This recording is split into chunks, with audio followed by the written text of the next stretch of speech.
Good afternoon. Welcome back, everybody. We are ready to move forward for the second half of our sessions. Hope everybody got a good break. Also had a chance to network and interact with fellow attendees at this conference. I am now ready to move on and get started with our next speakers, I should say. We have Jerry Rubin and Steven Dawson here today. Hey, Jerry, Steven. I'm going to do a quick intro and then hand it off to you all. I know you have a wonderful presentation and a session for us. Jerry is a founder, is a senior advisor at the Harvard Project on the Workforce, a foundation fellow at the Eastern Pac Foundation, and co-chair of the Mass Skills Coalition. More recently, Jerry was CEO and president of JVS Boston, a 250 employee organization that consults directly to businesses seeking job candidates recruited and trained by JVS. Steven Dawson also joins him today. He was the founder and president of PHI, a national organization that consults on employment redesign to a range of private and public health care businesses and employment agencies. Earlier, Stephen was founder and president of the ICA Group, which consults to and finances employee-owned enterprises nationwide. We have a fabulous session today. I think the conversation is going to center around finding and keeping talent in a forever tight labor market. So over to you, Jerry and Stephen. We appreciate you being here. Thank you. Thanks for the introduction, and good afternoon, everybody. Steve and I want to first thank you for joining us this afternoon. And to start things off, I'm going to just tell you a little bit about what we're going to cover in the next 30 minutes together. It's a short amount of time, but we're going to try and dig in as deeply as we can. So if you don't know, I don't know, Steve, I think you're going to be sharing some slides, yeah? If you don't know, we have written a book called Help Wanted. I won't go into the tagline. You'll see it on the slides. It's about to be published. Actually, next week is the soft launch, the pre-order. And first, I'm going to tell you a little bit about why we wrote the book. Then Steve is going to tell you about why we believe that we are actually in a forever tight labor market and what that labor market looks like. Maybe a little counterintuitive. So we'll see if we can stir up some interesting thoughts about that. And then we're going to outline the 5 ways that we think that employers can build an employee-centered strategy and really take on and deal with what we see as a forever tight labor market. And that involves changing whom and how you hire, redesigning jobs for retention, rethinking government relations, overcoming resistance to change, which you will encounter, and then building workforce partnerships. So let me start a little bit by just introducing why we actually wrote this book. Steve and I have known each other for a long time. We've both been in the field of workforce development for a very long time. And both of us in different ways and in different organizations provided services, workforce development services to employers. And we often saw far too many employers who rarely thought about HR or talent management as a strategic business element, in the same way they might think of marketing or finance.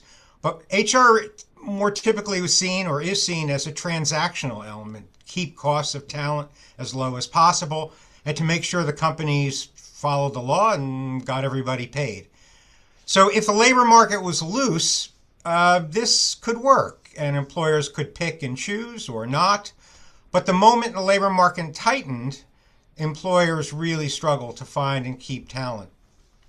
And our analysis of a forever tight labor market suggested this is not necessarily the smartest way to run a competitive enterprise. And it was absolutely not a path to opportunity and shared prosperity for workers. We also saw in the workforce development field that too many of our colleagues focused primarily, if not exclusively, on the supply side of the equation, while employers were often seen as a means to an end.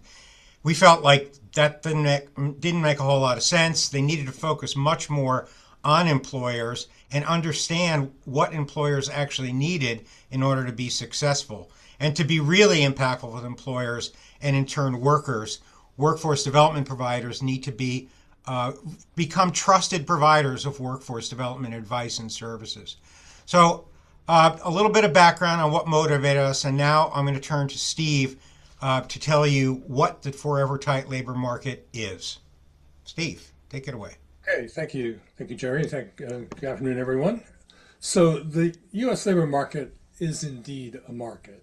There's both a demand side and a supply side of labor. So even as we've learned to focus solely on the monthly job reports of labor demand, all the while, the long-term supply of labor has for decades been slowly, irrevocably shrinking to historic lows.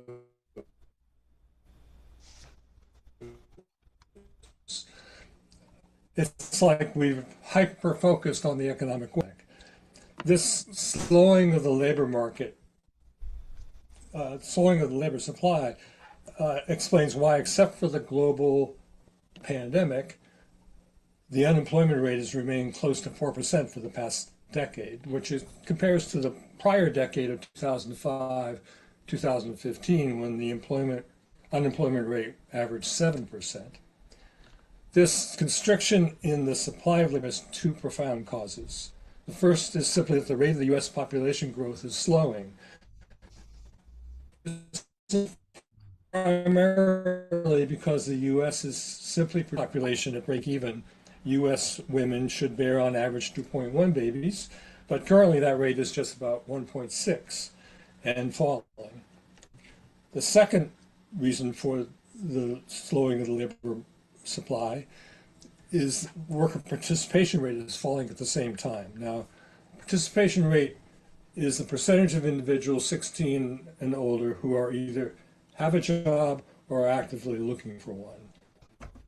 And that rate is now, as you can see, at its lowest that it's been in 50 years. This reduction in the participation rate is due to three things. The exiting of the aging baby boomers from the labor market, the deaths and illnesses of despair, particularly the opioid epidemics, and that the U.S., in fact, has the highest incarceration numbers in the world. The only factor that has kept our labor market afloat since the pandemic is immigration. Since the pandemic, the level of native-born U.S. workers has remained nearly flat, while the net number of foreign-born workers has increased dramatically. That means that since the pandemic, nearly all net new jobs in the U.S. have been filled by foreign-born workers.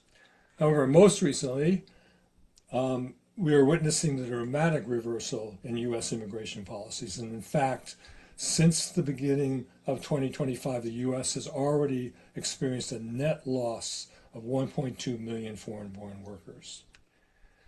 But returning briefly to that original labor constriction slide, we believe that this 0.4% projection, this is still the lowest it's been in decades, is in fact overly optimistic, that we expect the impact of the immigration reversal is going to have a profound greater impact than these projections show. Now, yet, you may well be thinking, so what? AI will depress demand so much, labor supply won't matter anymore. And in our book, we acknowledge that AI will be quite jagged in its impact. Some occupations will certainly be hit hard. Many will at least be disrupted, but Jerry and I also believe that other occupations will certainly expand. And in any case, at this still early stage of the debate around AI, anyone who's predicting AI's net labor impact on the U.S., either positive or negative, is really simply guessing. And we'll be happy to talk more about that in the Q&A section later. In sum, we firmly believe that in the coming decade, the shrinking supply of U.S. labor will cause the majority of organizations to experience heated competition in finding and keeping good workers. Jerry, back to you. So then the question becomes, if we really are in a forever tight labor market, what do you do about it? And, it's interesting because, of course, people are very aware that hiring has slowed in some industries, but in other industries, particularly those that are particularly immigrant dependent, they are already having trouble finding and keeping workers. And it's our belief that as soon as the moment the economy heats up, other employers will as well. So, a couple of thoughts, three actually, thoughts about what employers might do differently to think about dealing with what we will be a very long-term challenge in keeping and retaining talent. One, the first is to change whom and how you hire. So changing whom you hire, we are focusing in our research and with the companies that we've highlighted in the book, tapping what we call untapped talent. Untapped talent are those individuals who are either unemployed or underemployed or would like to be working at a higher level of skill and opportunity than they are currently. So think about individuals like immigrants or English language learners or individuals with little or limited work experience or individuals of color who tend to be in higher proportions, individuals of color, or individuals with disabilities, or individuals with prison records, a growing proportion of the untapped workforce. So how do you tap that untapped talent? And that gets to the issue of changing how you hire.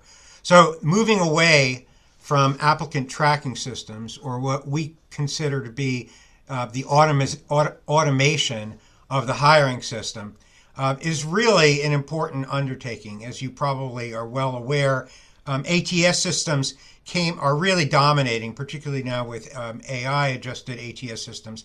But they can be adjusted to be more inclusive systems, and we look at ways to do that. We don't have time to go into that today, but there are ways to actually make them much more adaptive and inclusive of untapped labor. You can also look, and we recommend looking at human sources. How about that? Community organizations that actually reach deeply into untapped talent.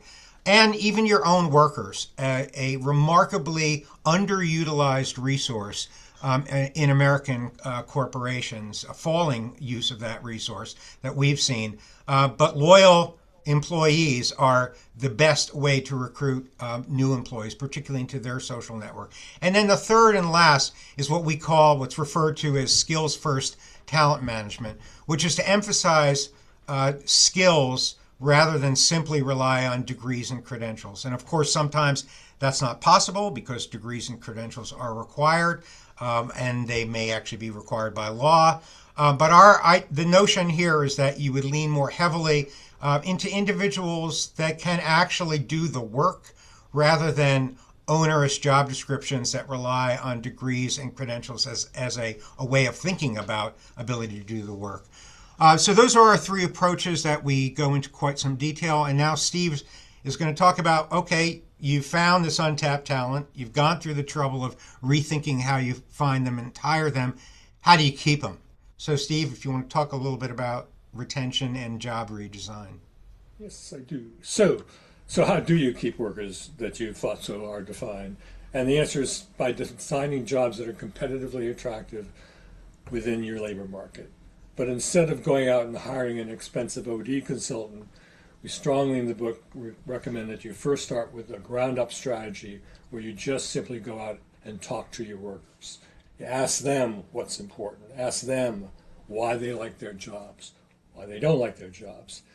And that is one important way in which our book is different, in that we're not selling any one specific proprietary model of job redesign. Every industry, every business, every group of employees is unique, and therefore no one model fits them all. Instead, in the book, we provide over 24 brief case studies of how very different businesses have each chosen very different paths to create their own employee-centered workplace.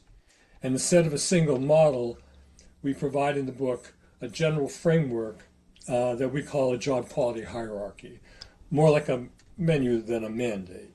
This is much like Maslow's hierarchy of needs, reading from the bottom up.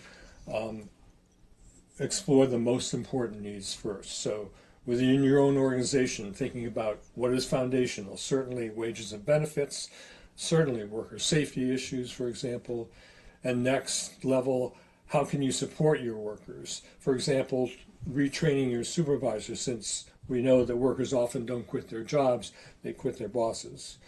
And where might there be opportunities at the next level for further growth of your employees, like internal career ladders and ways to share ownership in the business? So we recommend that you use this hierarchy like a map as a way to begin that conversation with the employees. Where are we now on the map? Where do we want to? What direction do we want to head together? Jerry? So the next opportunity we think is particularly important in order to deal with the forever tight labor market is to actually help grow that labor market and to rethink what business typically refers to as government relations.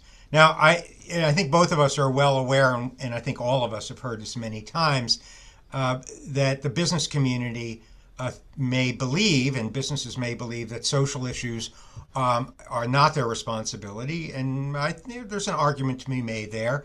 But they may not be your responsibility. They are absolutely your problem. Because these issues, such as childcare, housing, transportation, stymie your workforce and frankly make it very, very difficult to reach into pools of talent that you may not be able to tap. So moving away from only playing defense is something that we think about and recommend in the book. Defense we would describe as fighting taxes and regulations, something that businesses will continue to be involved in, but actually move towards embracing employer-sponsored coalitions that can that can help tap a workforce and win supportive policies like childcare funding, building affordable housing, expanding transportation options. You may have heard about some interesting examples that we've seen recently in Vermont. The business community coalesced to actually convince the state government to increase a tax. This was really quite a surprise to me, but to increase a tax that ultimately provided pretty substantial subsidies for Vermont, a state that really struggles with affordable childcare. A similar coalition came together in my state, Massachusetts, and for the first time, the legislature this last year funded childcare provision in the Commonwealth. In the Bay Area, a number of tech companies have come together to support affordable housing. These initiatives are out there, but they take real commitment to thinking very differently about government relations. But it can have big, big impacts for the ability to tap untapped talent. Now, when you do this work, you are going to be encompassing resistance. There's no question, internal and external. And Steve's going to say a few words about that. All workforce books emphasize research studies that document how investing in workers will almost assuredly result in increased productivity and greater profitability. And of course, our book takes note of those studies as well. But Jerry's and my real life work experiences have been such that we've seen that rational bottom line arguments alone, no matter how well documented, rarely seem to convince employers to undertake significant change. Rational argumentation may be necessary, but it's rarely sufficient. And there's clearly something deeper going on there. And that deeper thing is a very human resistance to change, which our book takes head on. In order to move an organization made up of human beings, you really must expect resistance and accept it as quite natural and learn from it along the way. So in the book, we lay out major categories of resistance. External sources, structural barriers, like, for example, in the healthcare industry, where there are state regulations that restrict which specific tasks certain occupations can and cannot undertake. And then, of course, there are cultural narratives, like peer pressure from within your industry colleagues of how you should and should treat your workers. Then there are internal constraints, structural barriers like management compensation incentive structures that reward financially short-term labor cost cutting decisions rather than long-term strategy. There's also naturally organizational power dynamics among your coworkers, like interpersonal prejudices and fear of losing status within their business. And then finally, of course, looking in the mirror yourself, and if you're trying to lead a change strategy, your own presumptions and your own hesitations to change your own behavior. And then in response in the book, we offer a very bottom-up path to address resistance head-on. Again, talking to your own employees, starting small with small changes that from those discussions you decide to take on, test those ideas first and often, then connect with your peers who are attempting similar efforts at change, and then and only then tap outside expertise once you've figured out where you're headed, including in the book the range of organizational resources that we identify. Jerry? So, as Steve just outlined, you will face internal and external resistance as you implement employee-centered strategies. That's the bad news. The good news is you're not alone. We have several dozen cases in this book, and actually Steve and I both worked for organizations that are really tremendous partners in providing opportunity for you to tap untapped talent, to address issues of job redesign and job quality, for thinking about how you might actually engage in public policy activities with other businesses and other industry organizations. And we've listed a few of them here. Probably the best known are the community colleges, which are ubiquitous. They're in every single community across the country. There are other educational institutions, vocational high schools, private vocational schools, nonprofit workforce development intermediaries, like the type that Steve and I worked on, and union training programs, which here, in fact, in Boston, where I live, is one of the most effective ways of helping the hospitality industry source and upskill talent. And then, as Steve mentioned, CEO peer networks, and of course, industry associations. So these organizations are certainly out there. That's the great news. Again, maybe a little less great news is that there's a few.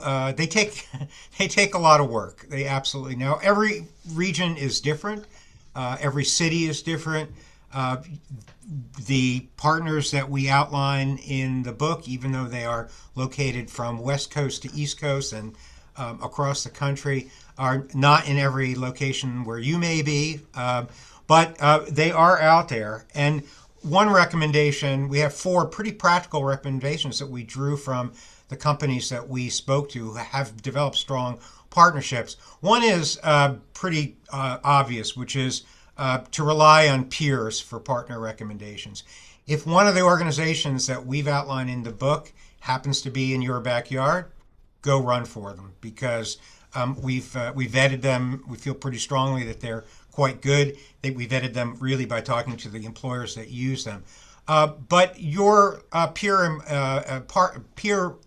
employers in the area will have had experience, and you can lean on that. The second is that building partnerships takes time and committed personnel. Everyone that we talk to who has built, whether it's a partnership, a pipeline of talent and training with a community college, or with a government workforce board, it takes time, and it takes somebody in your team to be committed. Just a couple of words of wisdom from our employer, the organizations that we interviewed.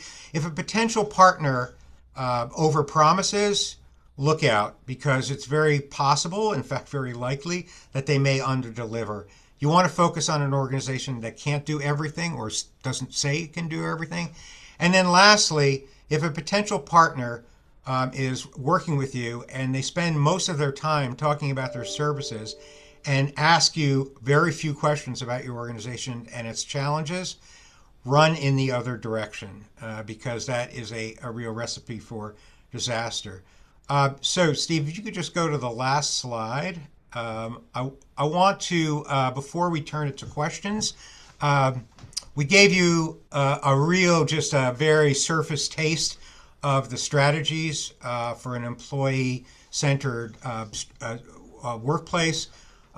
We did not really share with you many stories because we just didn't have time. But for a lot more detail on strategies, resources, tools, and the stories that really bring all this to life, order the book. And you can go right here, and you can order the book today from Amazon. We actually technically launch next Tuesday when MIT Press will be going to pre-order publication, but you can get it on Amazon now. So why don't we just open it up for questions? Great. Thank you. Thank you both so very much. I'm going to check to see if we have any questions in the YouTube stream or even here. Maybe I will have a couple of questions as I was hearing you both talk about some of these aspects. Okay, so I guess I'll start with a question that I was thinking of.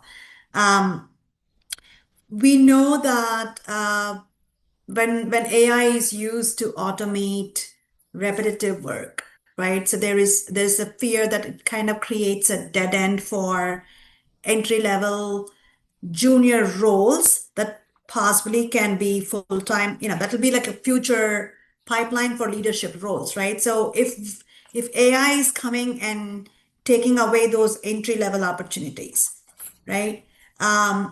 How do we use it to redesign jobs, just to make sure that that it is helping with career progression versus completely wiping out a level of opportunities that are like the core for anybody to start a career.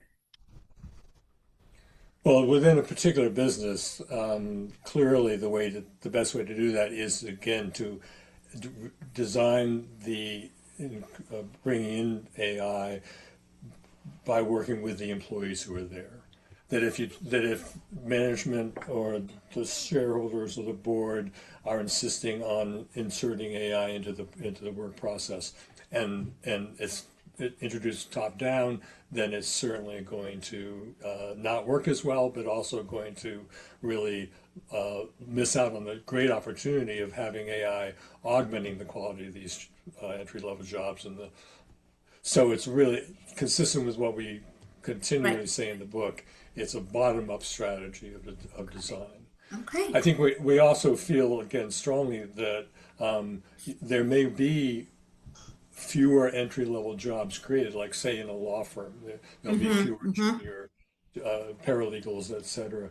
Sure. But AI is also going to empower individual attorneys to go off and start their own law firms, their own boutique firms, etc. There's going to be a lot of opportunity to create new businesses and new enterprises. And in fact, we're seeing data already from economists showing that those industries that incorporate AI the most are the industries in which there is the greatest new business entrepreneurial creation happening right now. So it can be very much a net plus if it's done with the engagement of the frontline workers. One Great. other thing, I just want to, I know we have limited time, but and there are other questions, but I would just say, like any other tool or any other technology, if an Mm-hmm. enterprise thinks of AI as a way to expand its business, to reduce its costs in partnership with its employees, I Mm-hmm. think there's enormous opportunity for growth, for expansion of True. individuals, not only the work that they do, the roles that they play, Right. but the actual business itself. And I think we're beginning to see some examples of that already. So I think that's another way to think about it. Thank you. Thank you. Thank you. I know there is one more question in the chat that I just saw. How do organizations decide which workforce barriers to invest in first? And how is that prioritized alongside other strategic initiatives? Well, it's interesting. First thing I would say is, in terms of investing in workforce barriers, is the first barrier you should look at is the barriers that are faced by your current employees, Mm-hmm. because my assumption is that in many enterprises, you've got individuals who are struggling with all kinds of issues, whether it might be childcare and the time that or generally or caregiving or transportation or affordable housing, and so it kind of gets back to the first point that Steve made early on, which is like ask your employees what is keeping them from fully participating in their job and having a really good work experience. Listen to what they say and then do something about it. That's the key to this. You can't just listen. You have to do something about it. And then I think the last thing I would say on that is outside of your organization. It really depends on what element of or what segment of you really have to segment the workforce and think about who are you trying to recruit in untapped talent and then understand what are the so if you're like in Massachusetts, a lot of immigrants that have limited English, invest in English language. So it really depends on the environment. Awesome, awesome. Thank you. Thank you both so very much. I know we're at time. Just checking if there is any other questions. I think that's pretty much it as far as questions go. We appreciate you both being here. Great session, great conversation, a lot of insights to take away. We hope you can stick around a little longer. But thank you both, Steve and Jerry. Thank you. Thank you. Thank you very much.